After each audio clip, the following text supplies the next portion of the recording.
Primo, ¿puedo hacer una consulta? Decime, primo. ¿Para vos mandar la caja? Para mí no. Oh, me la conté. Hola, hoy les presento al primo. Soy el yo. primo, un gusto estar acá. El primo Teba, de Shimabukuro.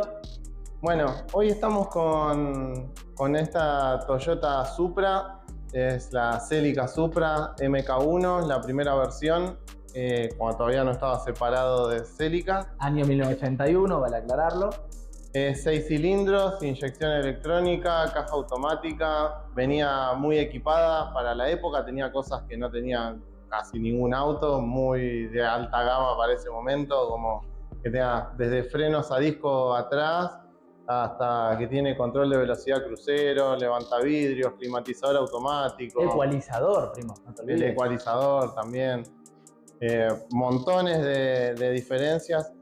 Lo que es el auto en sí es muy parecido a una Celica, pero tiene el chasis en sí mismo es diferente. Ya de por sí es más largo. Esta distancia de acá a acá es mayor que en la Celica. Eso es para que en el vanomotor pueda entrar el 6 cilindros, que tiene un 6 cilindros en línea. En este caso es 2.8, que es el 5M.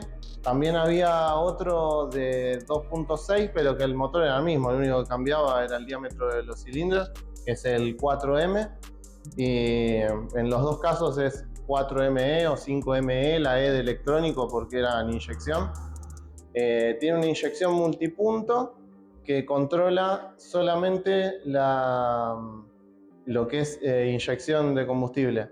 La chispa la maneja un distribuidor de encendido electrónico y la inyección es Nippon Denso, manejada por un caudalímetro. Y bueno, es bastante precisa, pero bueno, después les vamos a mostrar bien.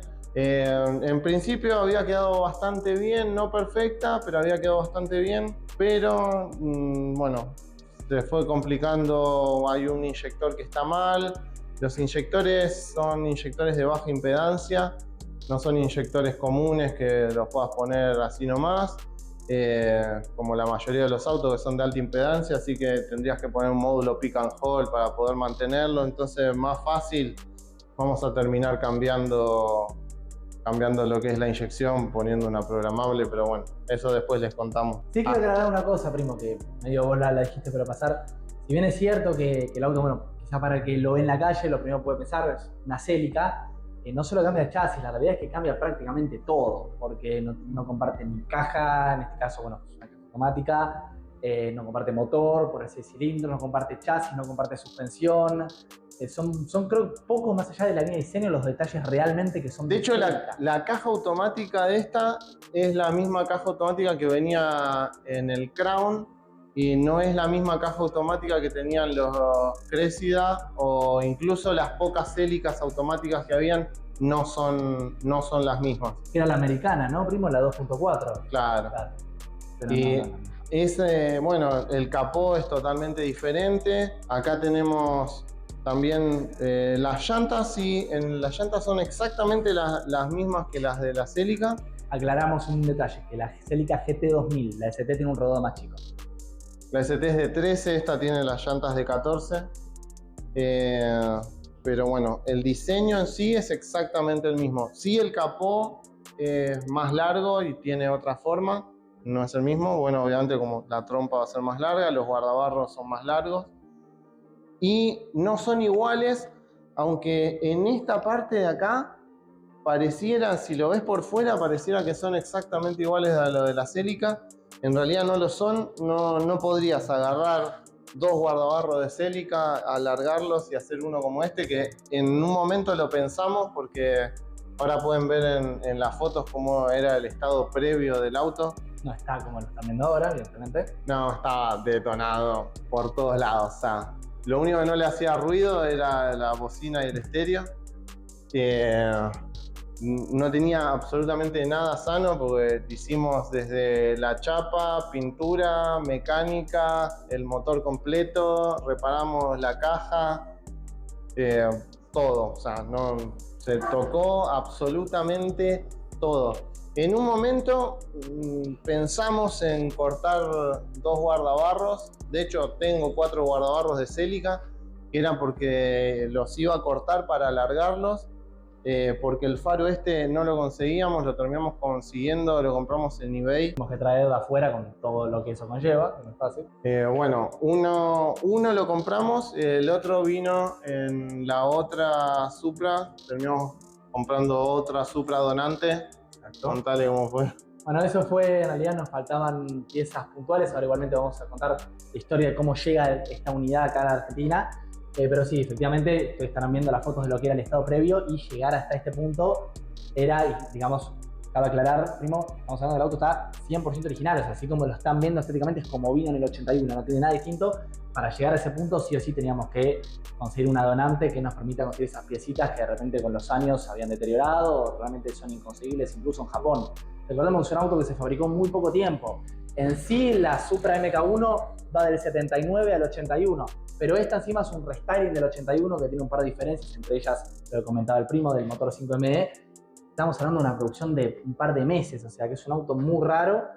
Y bueno, eso hace que las piezas sean realmente inconseguibles, salvo encontrar algo usado sin medio de casualidad, diría. El capó terminamos usando el original, no lo cambiamos, porque estaba mejor si bien estaba detonado con granizo, con un montón de detalles, con alguien que le escribieron con una llave, le habían escrito "te amo" a la dueña del auto en un costado.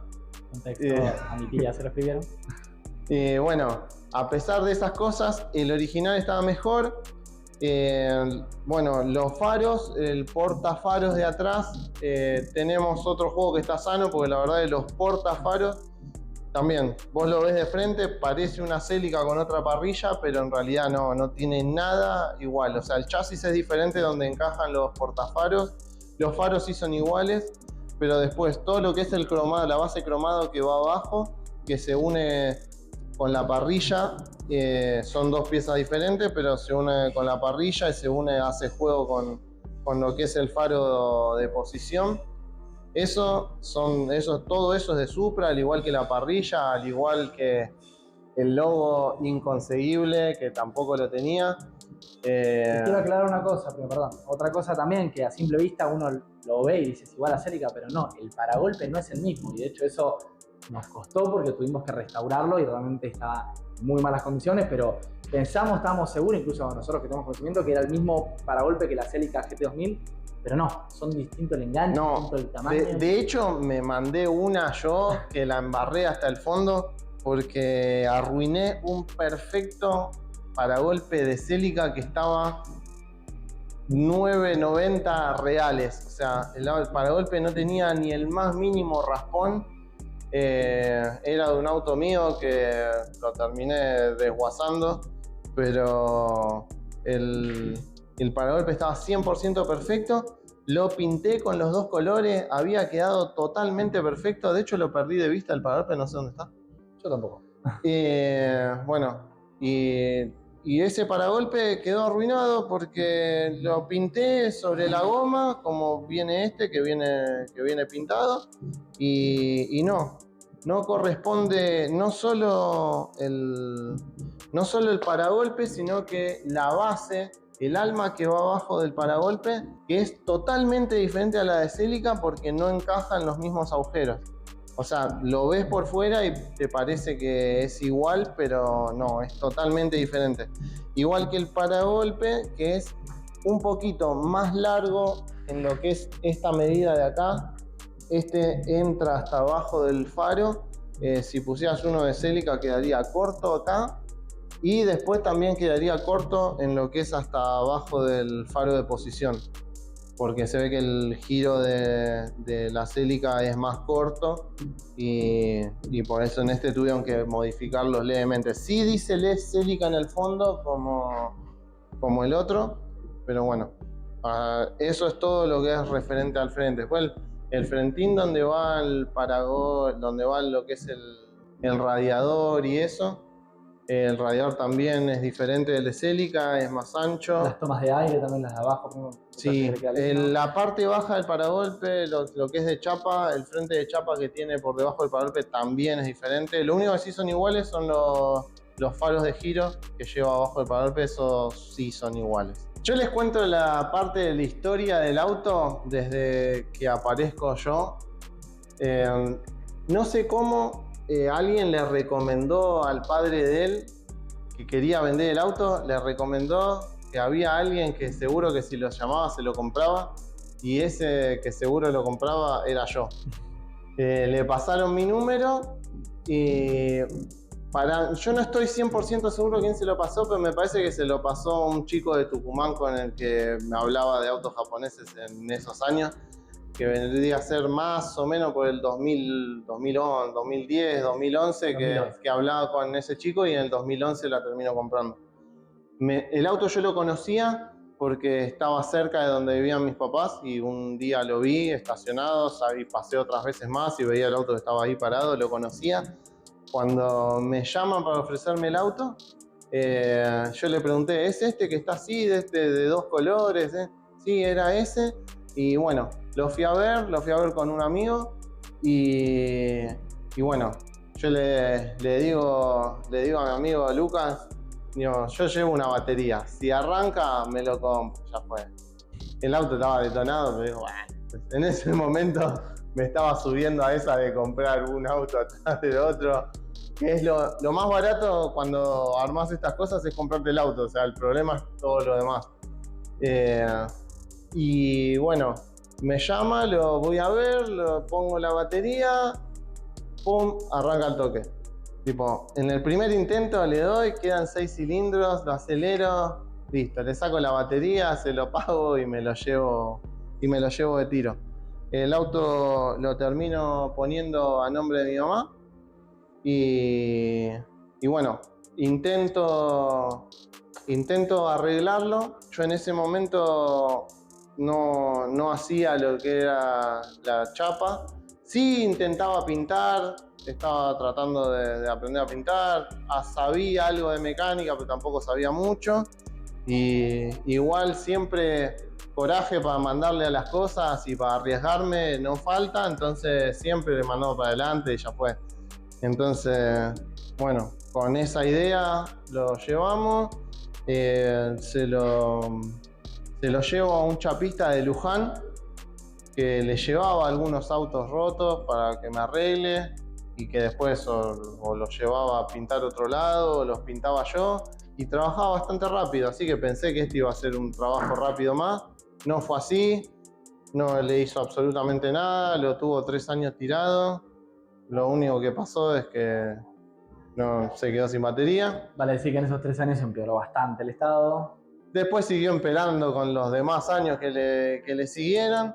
Y bueno, yo lo llevé de Villa Urquiza a Luján de tiro con otro auto, no recuerdo con cuál. Lo que sí, les tomé la precaución de sacarle el cardan. Si bien la caja andaba muy mal, lo usaba 5 minutos y ya no traccionaba, pero nada, y esos 5 minutos que andaba, igual velocidad máxima 30 con toda la furia. Y bueno, le saco el cardan para que no se rompa la caja automática, porque no lo podés llevar de tiro, porque si lo haces ir de tiro con el cardan puesto, no es una buena idea. Si la caja estaba rota, se iba a terminar de romper más. Lo mismo que por más que sea tracción delantera, tendrías que soltar un semieje para no romperlo. Eso después le vamos a contar otra historia parecida de un auto que trajimos, y también automático. Y bueno, lo llevé, quedó ahí, pasó eso. Y bueno, en un día me canso, había conocido al tío de un amigo con el cual habíamos hecho algún trabajo. Yo hice un curso de potenciación con este chico, y bueno, habíamos armado una Celica que usé para drift varias veces, y bueno, le habíamos hecho inyección, habíamos hecho un montón de modificaciones, y bueno, y yo le había ayudado a él a pintar un auto que tenía él, y el tío era chapista, pintaba realmente como el orto, pero sí hacía más o menos bien la chapa. Y bueno, se lo dejé ahí al tío Carlos en Ituzaingó, y que es más o menos cerca de mi casa. Yo soy de Merlo. Y bueno, le dejé el auto, lo tuvo también otros 3 años, se perdió otra batería, no le hizo absolutamente nada. Empeoró más otra vez. Empeoró más otra vez, me dejó flojo un guardabarro. El día que me lo voy a llevar, lo estoy subiendo al tráiler, se me sale el guardabarro, le pasa el auto por encima, queda totalmente destruido. Así todo, después cuando lo empiezo a armar, ese guardabarro había quedado casi perfecto, pero bueno, al aparecer la otra donante, bueno, lo abandonamos y quedó así. Y bueno, de ese proceso, después lo llevé a una quinta donde tengo un par de autos que no estoy haciendo y que los dejo tirados ahí hasta el día que los toque. Y bueno, ahí de hecho se ven las fotos que en ese momento estaba estacionado y al lado estaba mi camioneta, la Mitsubishi L200, que se vio un par de veces. En ese momento ninguno de los dos andaba, pero bueno, el L200 se paró andando, después se le muertearon algunas piezas. Detalles, no sé, la bocina, que es la alarma de mi casa. Pero no, y no muchas cosas más, algún cable de bujía y no mucho más. Y estaba prácticamente todo entero. Y bueno, en ese momento estaban sin andar, ya quedó totalmente destruido, o sea, le empezó a crecer el pasto por todos lados, un desastre. Si bien los tapizados estaban todos rotos, o sea, estaban 3 puntos y ahora llegaron a -1, o sea, era puntaje negativo como estaba. También lo podemos ver en las imágenes, cómo estaba antes y cómo cambió en absolutamente todo. Y bueno, de ahí pasa que el auto queda tirado ahí un tiempo hasta que... Bueno, vamos a arrancar ahora la historia desde mi perspectiva. Bueno, primero vamos a contar de base, porque bueno, nosotros acá arrancamos del 2011, que es cuando aparece Teva, pero bueno, la historia en realidad del auto, realmente estarán viendo, es realmente muy llamativo porque con esta configuración es la única que entró al país. Si bien es cierto que entraron Supra, no entró ninguna bicolor así original con este tapizado bordó y con estos opcionales, porque eran todos opcionales, como el lower, el ecualizador, el control de crucero, esta caja. Bueno, mi abuelo viaja a Nueva York a fines del 80, para ser más específico, en septiembre del 80, pasa por un dealer, un concesionario Toyota, y en ese momento no estaba esta Activia, estaba la Celica americana. La miró como un auto atractivo, pero nada más. Y cuando se estaba yendo, esas cosas del destino, aparece el jefe del taller, digamos, dueño del concesionario, con una igual a esta, tal cual, con esta configuración. Cuando mi abuelo la ve, se queda flasheado. Imagínense si hoy en día es llamativa lo que era esta en el año 80. Y de confianza de esa época, lo que era Toyota, cuando se acercó mi abuelo a preguntarle nada más qué modelo era, y el tipo le dijo: Tomás, anda una vuelta, la usás, la comprás. Y le tiró las llaves, sin conocerlo, sin saber quién era. Salió a dar una vuelta y dijo: ya está, quiero esta, con esta configuración exacta, hasta con las letras blancas en las cubiertas, que es un detalle que me queda muy bien. Así como la ven estéticamente, es como el auto entró en el año 81. Todos, como dije antes, eran opcionales que se configuraban a medida. Demoraban más o menos 1 mes y medio en entregártelos, se entregó en noviembre. Y para fines de noviembre embarcó en un contenedor, llegando acá a Buenos Aires para fin de enero del 81. Y de ahí, bueno, esa es la historia de cómo llega esta unidad. Y bueno, está en la familia hasta el año 2011, que es cuando aparece Teva, que bueno, es un poco para mí Dios, ¿no? Porque hoy lo considero un primo de la confianza que tenemos y la relación que armamos en estos años, porque realmente este auto pasó de estar destruido por los años y el poco cuidado, especialmente acá tengo que tirarle un palito a mi viejo y a mi tía, que lo castigaron bastante, pobrecito, y lo chocaron un par de veces. Y realmente que haya llegado a este punto es todo gracias a Teva, a Shimaukuro y a todo el esfuerzo, porque realmente ustedes vieron las imágenes y el auto se veía muy feo, pero no es únicamente lo que se veía, sino que internamente no andaba nada, como dijimos antes. Entonces, haber conseguido esto, manteniendo la originalidad, manteniendo el motor 5ME, manteniendo la caja, realmente fue un trabajo muy largo y considero que valió la pena. Así que, bueno, esa es un poquito la historia, toda la vida, digamos, en la familia. Lo vi inclinado así, dije, no está saliendo medio mal. Sí. Detalle fundamental que me estoy olvidando de contar, bueno, cómo fue que yo aparezco esas cosas del destino de la vida, ordenando unos papeles en la casa de mis abuelos, saqué un papel que dice Esteban Comprador Supra y un número.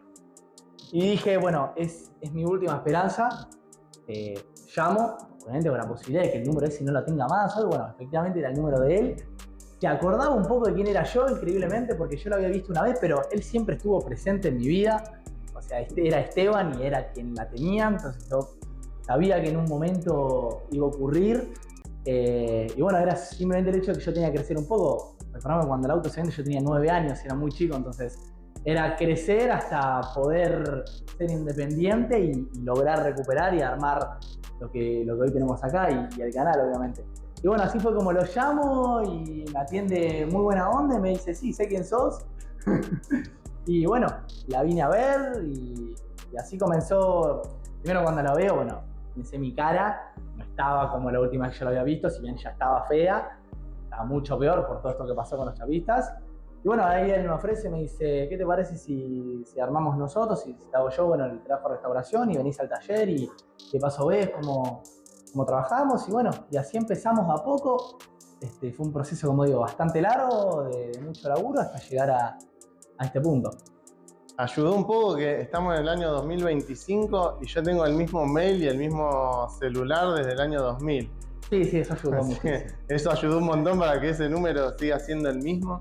Sí, porque yo, inclusive, un paso antes de esto, había sacado un informe de dominio en donde me figuraba la dirección de los papás, pero inclusive sin piso, entonces no tenía ni... Es un edificio, no tenía ni... Mi mamá vive en un edificio, mis papás viven en un edificio y el DNI de mi mamá, la dirección, tiene una dirección con calle y número sin piso, como si fuese una casa. Y de hecho él intentó ir y tocar varios timbres, sí, pero no conocían a nadie, no sabían nada. Bueno, le dije una Toyota Supra ando buscando y algunos colgaban, pensaba que los estaba jodiendo directamente. Y así me fui todo triste pensando que esa era mi última oportunidad de reencontrarme. Pero no, había quedado mucho. Yo me acordé al toque cuando me llamó, me di cuenta quién era porque el padre me decía que tenía un hijo, que la quería ver cuando esté terminada. Y yo le dije que sí, que yo se la iba a mostrar cuando esté terminada. Lo que pasa es que intenté varias veces, pero en ese punto inicial que era que me hagan la chapa, que quería arrancar por ahí, nunca se me ocurrió arrancar por otro lado. Siempre quedé rebotando con esos 2 chapistas que no me la hicieron, que quedó. Y bueno, de ahí es que en un momento, cuando él me llama así varias veces, me ha preguntado en distintos años el padre y yo le decía, no, la verdad, le contaba que lo había llevado a un lado, al otro. Que sí, la idea de hacerla siempre estaba, pero por una cosa o por otra no pasaba. Y entonces yo sabía que él tenía un hijo chico. En el medio contexto, mi padre pierde el número y el contacto con Teo, entonces no es que ese era un lugar donde empezar, porque ya era lo mismo que nada, no podía contactarlo a través de él. Sí, yo me acuerdo que le digo que yo por mí se la dejo manejar y me dice, tiene 8 años mi hijo. Y digo, y a mí no me importa, por mí que maneje, si le gusta, si llega a los pedales. Que si hubiese estado terminada, lo hubiera hecho, pero no tengo ninguna duda que si había un chico de 8 años que estaba re ilusionado con el auto y lo hubiese terminado, obviamente que sí, se lo hubiese dejado arrancar, mover, cualquier cosa. Yo no soy de eso que tiene el auto y lo tienen ahí como una princesa que no se puede tocar. Pero el auto está para usarlo y... No solo para usarlo, para cagarlo a palo. Está para recagarlo a palo en todos los sentidos. Yo todos los autos que tengo, todos los uso en lo que sea, tipo... Si lo tengo que usar, si lo tengo que prestar. Así me fue bastante mal prestándolos unas par de veces largas, pero calculo que digo que no lo voy a hacer más y mentiras. Yo sé que al día siguiente alguien me pide un auto, se lo voy a dar. Una calabresa y una con huevo. Nada, igual le corté el pedazo y ya está. ¿Cómo vamos a cortar la pizza? Una cosa que hace una re diferencia con las Celica son lo que son los faros. Como en todos los japoneses, siempre son o Koito o Stanley. En este caso son Koito. Los faros son impecables. Ya estaban buenos los del auto, no hubo que cambiarlo ni nada, eso estaban totalmente sanos. Sí le pintamos el bordecito como para que quede ahí todo armadito, pero igual estaban bien, hasta podrían no haberse pintado. Pero una cosa que hace una re diferencia en el auto es el lower. Para mí el lower es algo que siempre me voló la cabeza. Yo tengo una Celica XT que le cambié el motor, le puse el 18RG de la 2000 GT y buscando cosas sobre drift, en una escribí en YouTube Celica Drift y aparece un video de la Celica de José y le vi el lower en una coupé como la mía y me voló la cabeza mal. Siempre quise tener esto. El auto no lo tenía, no es que el auto que compró el abuelo lo tenía, sino que el lower en sí vino en el donante. El donante fue un donante re loco, él lo encontró por Mercado Libre queriéndole, le preguntó para ver si le prestaba la parrilla para copiarla en 3D, pero un auto re loco, era una Supra. En realidad, déjame añadir una cosa, es más loca la historia, en realidad, primero porque no fue por Mercado Libre, sino que yo me metí en una página de Celica Supra Estados Unidos para ver justamente si afuera podía conseguir una pieza o algo. Pero estaba publicada, porque yo la había visto. La había sacado en ese momento. Había estado publicada antes. Ah, eso no sabía. No estaba más a la venta en el momento que nosotros estamos formando. Había estado publicada a la venta 1 año y medio antes. Después la sacó de la venta de persona que se llama Nico, seguramente esté viendo el video, y aparece en este grupo diciéndome, soy argentino, tengo una Supra. O sea, era realmente una cosa muy extraña, o sea, en un grupo de Estados Unidos. Él le puso la mejor onda para poder armarla, le puso un montón de plata, un montón de tiempo y se ve que un pelotudo la arruinó. La idea por ahí no era mala de ponerle un motor V6 de Hyundai Genesis, armarlo aspirado, pero bueno, sí, el asesoramiento técnico y el trabajo que hizo sí era el peor, una basura, que le mandó los frenos, el motor, pero dejó toda la instalación eléctrica de la Genesis con el tablero colgando. Hizo un desastre. Y no, que lo podría haber simplificado con una inyección programable y le hubiese quedado hasta más tuneable de ahí para arriba si lo modificaba algo más. Pero bueno, ese auto quedó muy mal, no andaba ni para atrás. Y bueno, de ahí que lo termina poniendo en venta. Yo lo había visto publicado varias veces. Y bueno, de ahí que, como cuenta él, lo termina comprando. Con ese donante seguimos teniendo la carrocería. Vamos a estar poniendo fotos del donante para que lo vayan viendo. No sé si tenemos eso. ¿Sí? Ah, bueno. Y de ahí lo que sí sacamos, el portón, que los dos portones estaban sanos, pero no queríamos sacar la bagueta, que a uno le faltaba un pedazo de bagueta. Los dos portones estaban muy bien, era la mejor parte que tenía. Bueno, el interior también fue algo más de lo que se restauró, o sea, como hablamos, no quedó nada sin restaurar. Justo hoy hubo un percance con el botón del cierre centralizado, pero bueno, acá se hizo por completo todo. Los asientos, también podemos ver las imágenes de lo que eran los asientos, cómo estaban. Sobre todo en la última etapa fue la que se terminó de destruir del todo. Igual van a ver en la foto que siempre estuvieron más o menos mal, pero no tan mal.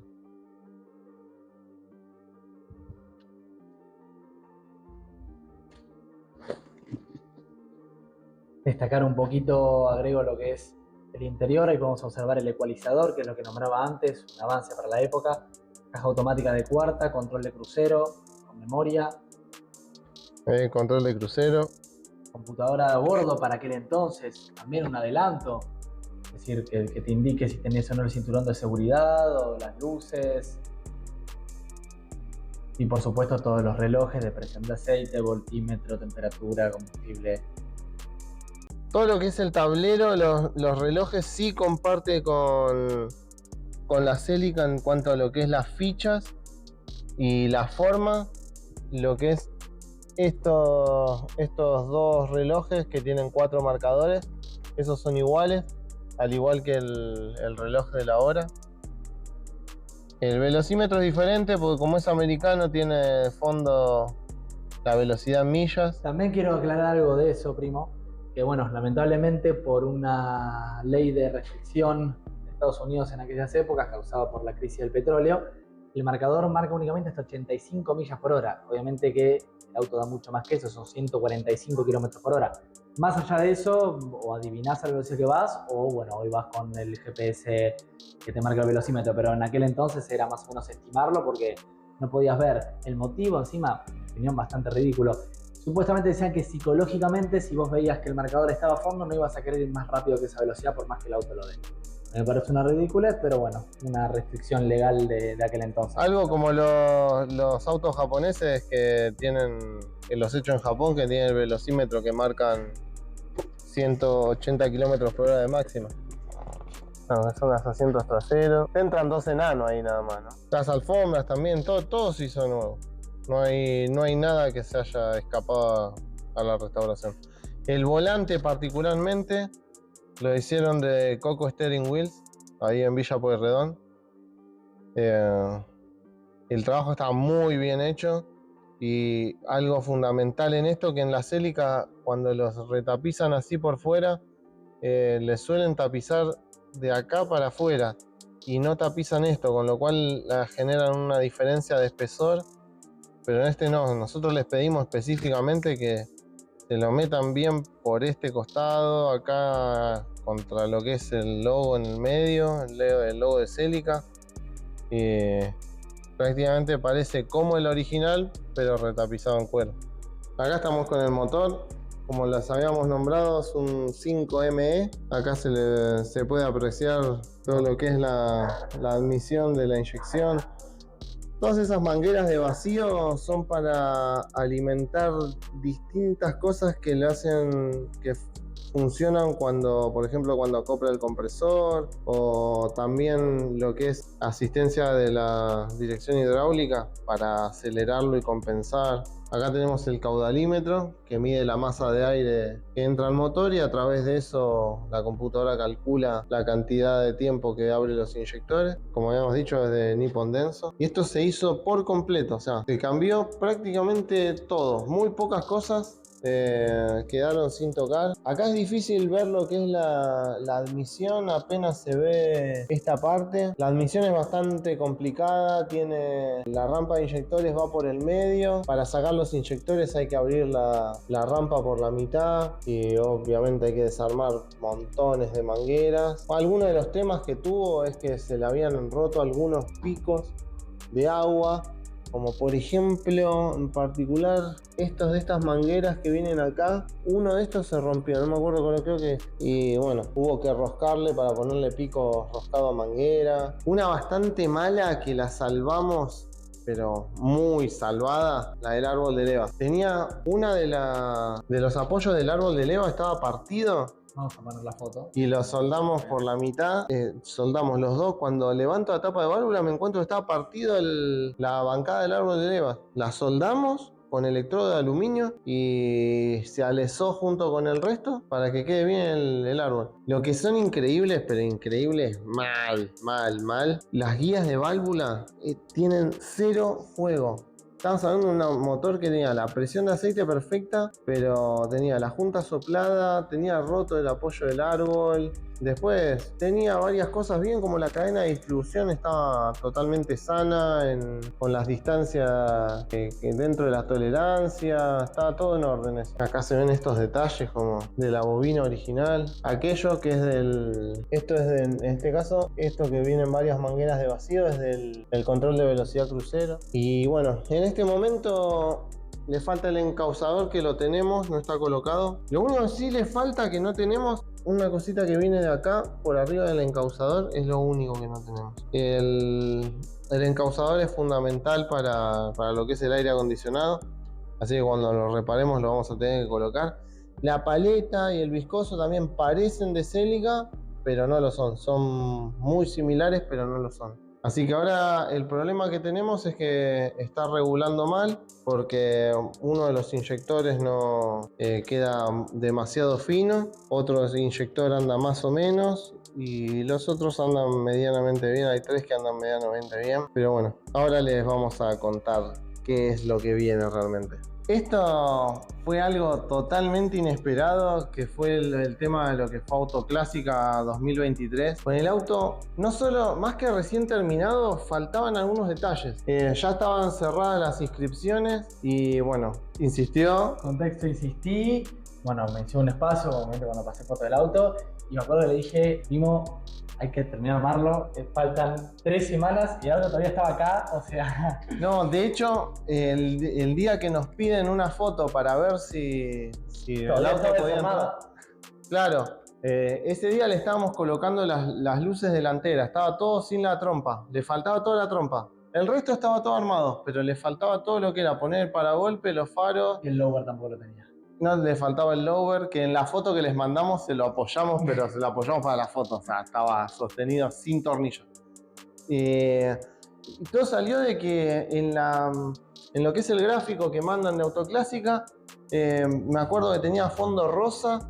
Era solamente el dibujo como un stencil rosa y de fondo blanco. Y aparecía una Supra MK1 bicolor. Y yo le dije, ostras, no puede ser. Digo, ¿de dónde habrán sacado la imagen? Habrán sacado una imagen random de por ahí y la formaron parte de lo que es la promoción. Entonces dije, él insistió con llamar. Yo descreído, como siempre, porque no tengo mucha fe en que las cosas salgan, pero aunque después terminan saliendo. Y bueno, él termina llamando, nos dicen eso y terminamos de armar la trompa y nos piden que mandemos la foto antes de, no sé si las 4 o 5 de la tarde. Tienen las 3:30, 3:40 por ahí. Una cosa así. Y nos pusimos a armar todo corriendo y quedaron las fotos. Sacamos la foto a la vuelta de mi casa. Se la mandamos. Le apoyamos el lower, llevamos el lower abajo del brazo, lo apoyamos ahí y así salió. Y lo más inesperado de todo, o sea, ya de por sí, solamente el hecho de haber sido invitado parecía que era algo totalmente imposible. Eso ya eso solo me parecía totalmente imposible y estábamos ahí. Y bueno, cuando me comenta él que... Justo el día que no viene, que fue el domingo, que es la entrega de la premiación, yo obviamente supuse que, o sea, estaba muy agradecido que me habían dado la oportunidad de estar en el espacio. El auto mío no anduvo en la calle, o sea, no nada antes de eso.